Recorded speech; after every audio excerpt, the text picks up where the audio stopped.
Shalom kekasih-kekasih Tuhan. Renungan pada hari ini berjudul Di Tangannya Kita Menjadi Berharga.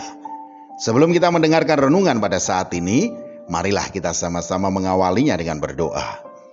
Bapa, di dalam nama Tuhan Yesus Kristus, ya Roh Kudus, kami buka hati dan pikiran kami untuk menerima berkat kebenaran firman-Mu.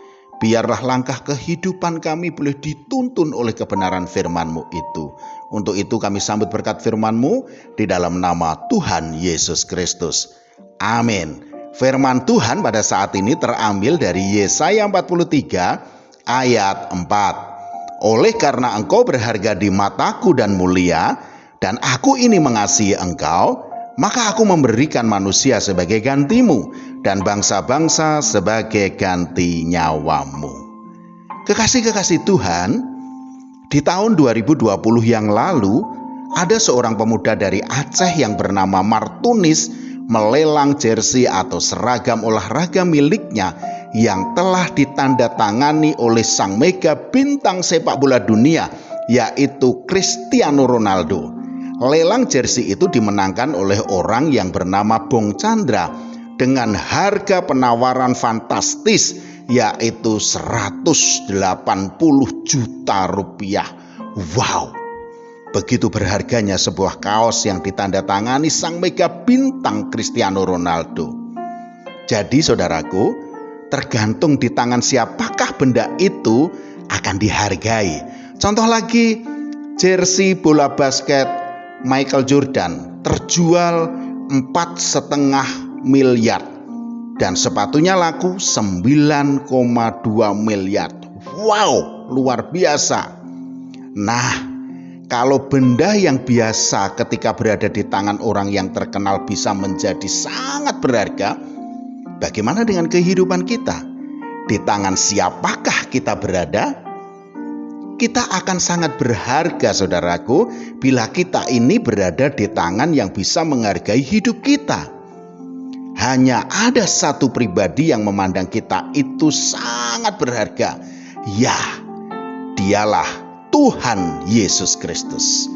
Matius 10 ayat 30 sampai dengan 31. Dan kamu, rambut kepalamu terhitung semuanya. Sebab itu, janganlah kamu takut, karena kamu lebih berharga daripada banyak burung pipit.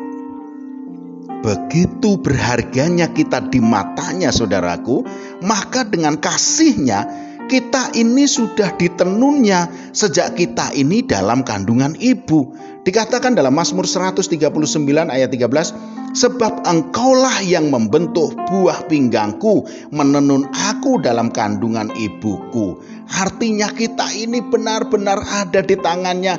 Dengan begitu luar biasanya dia mengasihi kita dan menghargai kita.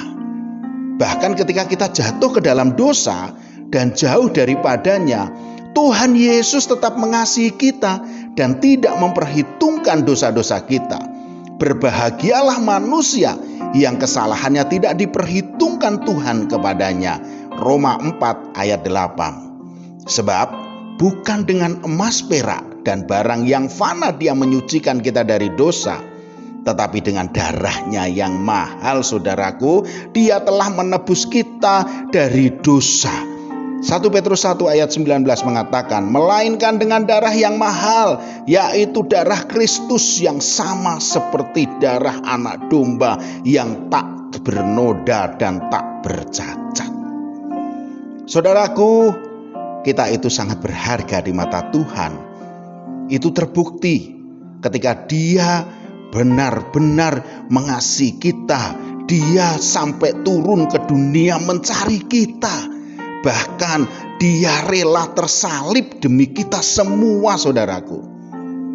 Kalau begitu, masihkah kita mau mengecewakan Tuhan? Masihkah kita mengecewakan dengan ketidaktaatan kita pada kebenaran firman-Nya? Kembalilah kepadanya, saudaraku, dan berbaliklah dari jalan-jalan yang salah. Nikmatilah persekutuan dengannya, maka kasihnya dan sukacitanya akan memenuhi kita senantiasa. Amin. Mari kita berdoa. Bapa, di dalam nama Tuhan Yesus Kristus, ya Roh Kudus, Bentuklah kami seturut dengan kehendak-Mu ya Tuhan, sebab kami percaya ketika kami ada di tangan-Mu, kami akan menjadi pribadi-pribadi yang berharga, yang tangguh, dan yang menyukakan-Mu. Dalam nama Tuhan Yesus Kristus, amin. Selamat beraktivitas dan tetap semangat. Tuhan Yesus Kristus memberkati.